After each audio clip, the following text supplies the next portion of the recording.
السلام علیکم دوستو آج میں آپ سے حضرت جنید بغدادی رحمۃ اللہ علیہ اور ذکر الہی سے غافل پرندے کا واقعہ شیئر کرنے جا رہا ہوں، تو لہٰذا آپ سے گزارش ہے کہ ویڈیو کو شروع سے لے کر آخر تک لازمی دیکھیے گا۔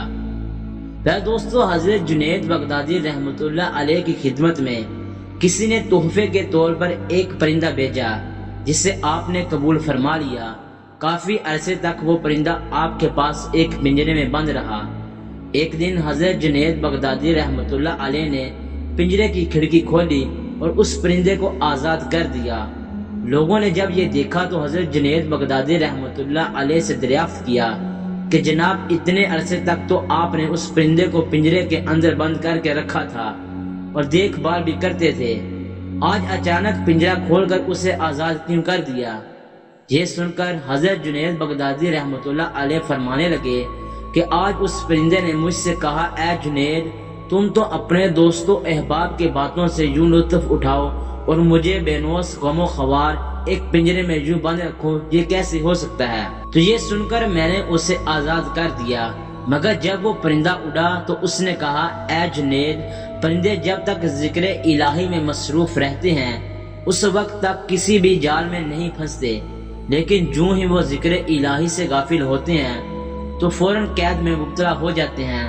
پھر وہ پرندہ کہنے لگا، میں تو ایک ہی مرتبہ ذکر الہی سے غافل ہوا تھا کہ اس کی سزا میں برسوں قید رہا۔ ہائے جنید، ان لوگوں کی قید کا زمانہ کتنا طویل ہو گیا ہے جو مدتوں ذکر الہی سے غافل رہتے ہیں۔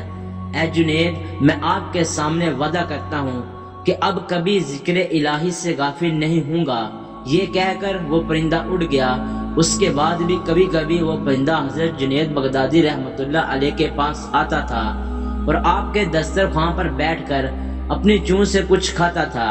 جب حضرت جنید بغدادی رحمۃ اللہ علیہ کا انتقال ہوا تو آپ کے ساتھ وہ پرندہ بھی تڑپ کر زمین پر گر پڑا اور مر گیا۔ لوگوں نے اس پرندے کو بھی آپ رحمۃ اللہ علیہ کے ساتھ دفن کر دیا۔ کچھ دنوں کے بعد کسی مرید نے حضرت کو خواب میں دیکھا تو آپ رحمۃ اللہ علیہ نے فرمایا، رب العزت نے مجھے بخش دیا اور مجھ پر رحم فرمایا اور کہا، تو نے ایک پرندے پر اس کے ذکر الہی کرنے کی وجہ سے رحم کیا، ہم تجھ پر رحم فرماتے ہیں۔ اس واقعہ میں ان لوگوں کے لیے عبرت کا سامان ہے جو ہر وقت ذکر الہی سے غافل رہ کر اپنی زبانوں سے گالی گلوچ اور چغل خوری کے کلمات کی ادائیگی میں لگے رہتے ہیں۔